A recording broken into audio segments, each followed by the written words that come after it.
নমস্কার, কেমন আছেন আপনারা? আশা করছি ভালো আছেন, সুস্থ আছেন। আপনারা কি কখনো রুটি করার তাওয়ার মধ্যে একটু লবণ দিয়ে দেখেছেন কি হতে পারে? নরম হয়ে যাওয়া আম কিভাবে টাইট করে নিতে পারবেন? মিক্সার জারে আপনারা একটু তেল দেবেন কিসের জন্য? রিমুভার ছাড়াই আপনারা কিভাবে নেল পলিশ রিমুভ করতে পারবেন? তাছাড়াও রয়েছে আরও বেশ কিছু ছোট ছোট ইউজফুল কিচেন টিপস, যেগুলো আপনাদের সংসারের খরচও অনেকটাই কমিয়ে দেবে, নিজেদের জন্য সময়ও বাঁচিয়ে দেবে। চলুন দেখে নেওয়া যাক আজকের প্রথম টিপস। আমি এখানে বেশ কিছুটা পরিমাণের মাছ নিয়েছি। আমরা অনেক সময় মাছ দেখবেন ডিপ ফ্রিজের মধ্যে যদি স্টোর করে রাখি, সেক্ষেত্রে যখনই রান্না করার জন্য বের করতে যাই অতিরিক্ত বরফ জমে যায়, যেটা সহজে আমরা তুলতে পারি না। কাজের তাড়া থাকলে, কোথাও যাওয়ার থাকলে সেক্ষেত্রে অনেকটাই সমস্যার মধ্যে পড়তে হয়। এই ধরনের সমস্যা যদি আপনাদের সাথে হয়ে থাকে, সেক্ষেত্রে আপনারা কি করবেন? তো আমি এখানে নিয়ে নিয়েছি বেশ কিছুটা পরিমাণের গরম জল, এই মাছের মধ্যে দিয়ে দিচ্ছি। তবে অতিরিক্ত গরম জল কিন্তু এটা নয়। এইভাবে করে আপনারা 1 মিনিট মতো রেখে দেবেন।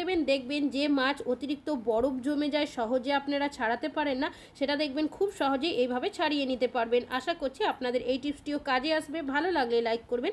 এখন চলে যাচ্ছি পরবর্তী টিপস। আমি এখানে নিয়েছি একটা আম। এখন যেহেতু আমের সিজন, আমাদের প্রত্যেকেরই বাড়িতে কিন্তু কম বেশি আম নিয়ে আসা হয়ে থাকে। তবে এমন অনেক সময় হয়ে থাকে আমগুলো দেখবেন একটু বেশি পেকে যায় আর এতটাই নরম হয়ে যায়, এই নরম আমগুলো অনেকে খেতেও পছন্দ করে না, তাছাড়াও কাটতেও অনেকটাই সমস্যা হয়। এই ধরনের সমস্যা যদি আপনাদের সাথেও হয়ে থাকে, সেক্ষেত্রে একটা কাজ করে নেবেন। আমি আমটাকে ডিপ ফ্রিজের মধ্যে রেখে দেব 15 মিনিটের জন্য। তো আপনাদের যদি খুব বেশি পাকা থাকে, সেক্ষেত্রে আপনারা কিন্তু 30 মিনিট মতো রেখে দেবেন। 15 মিনিট পর আমি আমটাকে ফ্রিজ থেকে বের করে নিচ্ছি।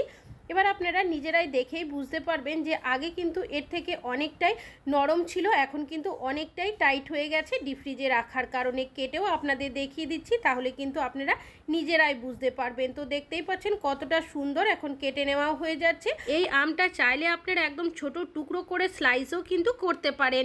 অনেক সময় দেখবেন ছোট বাচ্চারা অনেক সময় আম ঠিকভাবে খেতে পারে না, আমের খোসার মধ্যে অনেকটা আমও থেকে যায়। সেক্ষেত্রে আপনারা এইভাবে যদি বাচ্চাদেরও কেটে দেন, তারা দেখবেন খুশি মনে কিন্তু আনন্দ সহকারে খেয়েও নেবে। আশা করছি আপনাদের এই টিপসটিও কাজে আসবে। ভালো লাগলে লাইক করবেন। এখন চলে যাচ্ছি পরবর্তী টিপসে। মহিলারাই কিন্তু কম বেশি নেল পলিশ পরতে পছন্দ করি, তবে যখন আমরা নেল পলিশ পরি দেখবেন নখের মধ্যে কিছুটা হলেও নেল পলিশ থেকে যায়। অনেকে আমরা এই নেল পলিশগুলো রিমুভ করার জন্য রিমুভারের ব্যবহার করি। সবার কাছে সবসময় কিন্তু রিমুভার থাকে না। সেক্ষেত্রে আপনারা কিভাবে রিমুভার ছাড়াই এই নেল পলিশগুলো খুব সহজেই রিমুভ করে নেবেন? তো যে নেল পলিশটা থাকবে আপনাদের কাছে, এমন কালার অনেক থাকে যেগুলো হয়তো ব্যবহার করি না, সেরকম কালারের নেল পলিশও নিতে পারেন। যেখানে নেল পলিশ থাকবে নখের মধ্যে, সেইখানে আপনারা এইভাবে করে কিছুটা নেল পলিশ লাগিয়ে নেবেন। এইভাবে লাগিয়ে নেওয়ার পর আপনারা কোনো একটা সুতির কাপড়ের টুকরো বা তুলোর ব্যবহার করবেন। সাথে সাথেই কিন্তু আপনারা এইভাবে করে একটু ঘষে নেবেন। হালকা হাতে যদি এইভাবে ঘষে নেন, তাহলে দেখবেন যে নেল পলিশগুলো নখের মধ্যে থাকে সেটা কিন্তু খুব সহজেই এইভাবে উঠে যাবে। তো দেখতেই পাচ্ছেন কতটা সহজে আমরা এইভাবে করে আমাদের নেল পলিশগুলো রিমুভ করে নিলাম। রিমুভার না থাকলে আপনারা কিন্তু এইভাবে করে নেল পলিশগুলো সহজেই রিমুভ করে নিতে পারবেন। ভালো লাগলে লাইক করবেন। এখন চলে যাচ্ছি পরবর্তী টিপসে। নিয়েছি একটা প্যান্ট। আমরা অনেকে দেখবেন এই ধরনের এলাস্টিক দেওয়া প্যান্টের ব্যবহার করে থাকি। বাচ্চারা ব্যবহার করে, বড়রাও আমরা ব্যবহার করি। কিছুদিন ব্যবহার করতে না করতে এলাস্টিকটা দেখবেন অনেকটাই ঢিলে হয়ে যায়। প্যান্টটা ভালো থাকে, কিন্তু এলাস্টিকটা ঢিলে হওয়ার কারণে অনেকে আমরা কিন্তু এই প্যান্টটার ব্যবহার করতে পারি না। অনেক সময় দোকানে নিয়ে যাই, তাছাড়াও দেখা যায় কিছুদিন পর আবারও এই ধরনের সমস্যাই হয়ে যায়। তবে দোকানে না নিয়ে গিয়ে আপনারা কিন্তু খুব সহজেই বাড়িতেই এই এলাস্টিক দেওয়া প্যান্টগুলো আপনাদের পারফেক্ট মতো সাইজ বা টাইট করে নিতে পারবেন। চলুন দেখে নেওয়া যাক কিভাবে। দেখবেন সাইডের যে জায়গার মধ্যে জয়েন্টের অংশটা থাকে, সেটাকে আপনারা প্রথমে এইভাবে করে বের করে নেবেন। এবার আপনারা কি করবেন, যেখানে এলাস্টিকটা দেওয়া থাকে সেই অনুযায়ী একটু মাপ করে নেবেন। তার থেকে নিচে যে জায়গাটা সেখান থেকে বেঁকা করে এইভাবে সেলাইটা করতে হবে। তো আমি এখানে সূচ আর সুতো নিয়েছি। আমি অন্য কালারের সুতোর ব্যবহার করছি আপনাদের বোঝানোর জন্য। আপনারা এখানে একই কালারের সুতোর ব্যবহার করবেন। ভেতরের সাইড থেকে সূচটাকে আমি ঢুকিয়ে দিয়েছি। তারপর বেঁকা করে যেভাবে সেলাইটা করবেন, দুটো সাইডেই কিন্তু এইভাবে সেলাইটা করতে হবে। কাজটা কিভাবে করছি সেটা একটু ভালোভাবে দেখলেই বুঝতে পারবেন। একদম যে সুন্দরভাবে করে সেলাইটা করতে হবে তা কিন্তু নয়, তবে অবশ্যই আপনারা কতটা ঢিলে হচ্ছে সেই মাপ অনুযায়ী কিন্তু এইভাবে করে সেলাইটা করবেন। যখন আপনাদের সম্পূর্ণ সেলাইটা এইভাবে করে নেওয়া হয়ে যাবে, তারপর কি করবেন, যে সুতোটা রয়েছে আপনারা এইভাবে করে ওপরের সাইড থেকে একটু টেনে নেবেন। তাহলে দেখবেন ওপর থেকে যে সুতোটা দেখা যাচ্ছিল সেটাও দেখা যাবে না, তাছাড়াও যে ঢিলেটা ছিল সেটা কিন্তু টাইট হয়ে যাবে। তারপর ওপরের দিকে মানে ভেতরের সাইড থেকে এইভাবে করে আপনারা 3 থেকে 4 বার সেলাই করে নেবেন, যাতে করে এটা কোনোভাবেই খুলে না যায়। সুতোটাকে কাঁচি দিয়ে কেটেও নিয়েছি, আপনাদের দেখিয়ে দিচ্ছি। দেখতেই পাচ্ছেন বন্ধুরা, যে ঢিলেটা ছিল এই প্যান্টটার মধ্যে সেটা কিন্তু এখন অনেকটাই টাইট হয়ে গেছে। তবে আপনাদের যদি এই ধরনের প্যান্টগুলো অতিরিক্ত ঢিলে হয়ে যায়, সেক্ষেত্রে আপনারা দুটো সাইডই এইভাবে করে সেলাই করে নেবেন। দোকানে না নিয়ে গিয়ে বাড়িতেই খুব সহজেই আপনারা কিন্তু এই কাজটি করে নিতে পারেন। আশা করছি টিপসটা কাজে আসবে। এখন চলে যাচ্ছি পরবর্তী টিপসে। ব্যবহার কম বেশি অনেকেই করে থাকি মশলা পেস্ট করার জন্য। তবে মশলা পেস্ট করার পর মিক্সার জারটাকে ধুয়ে আমরা প্রত্যেকেই রেখে দিই। তবে একটা জিনিস কিন্তু কেউই লক্ষ্য করি না, মিক্সার জারের ভেতরে কিছুটা হলেও জল থেকে যায়, যার কারণে দেখা যায় ভেতরে অনেক সময় জং বা মরচে পড়ে যায়। এর ফলে দেখা যায় ভেতরের যে ব্লেডটা থাকে তার মধ্যে জং পড়ে যাওয়ার কারণে ঠিকভাবে ঘোরে না। আর এরকমটা হয়ে থাকলে অনেক সময় আমরা কি করি, বাজারে নিয়ে যাই, ব্লেডটাকে কিন্তু অনেক সময় চেঞ্জ করে নিয়ে আসি। তবে এই ধরনের সমস্যা যদি আপনাদের সাথেও হয়ে থাকে, সেক্ষেত্রে একটা কাজ করে নেবেন, নিয়ে নেবেন আপনারা তেল। এখানে সর্ষের তেল নিয়েছি, চাইলে সাদা তেলেরও ব্যবহার করতে পারেন। তবে সর্ষের তেল নিলে কি হবে, যদি জং বা মরচে থাকে সেটা সহজেই চলে যাবে। এইভাবে করে হাত দিয়ে আমি কিছুটা লাগিয়ে নিয়েছি সাইডগুলোতে ভালোভাবে। এবার মিক্সার জারের উল্টো যে সাইডটা রয়েছে তার মধ্যেও কিছুটা তেল আমি এইভাবে দিয়ে দিচ্ছি, হাত দিয়ে এই জায়গার মধ্যেও কিছুটা এইভাবে লাগিয়ে নিচ্ছি।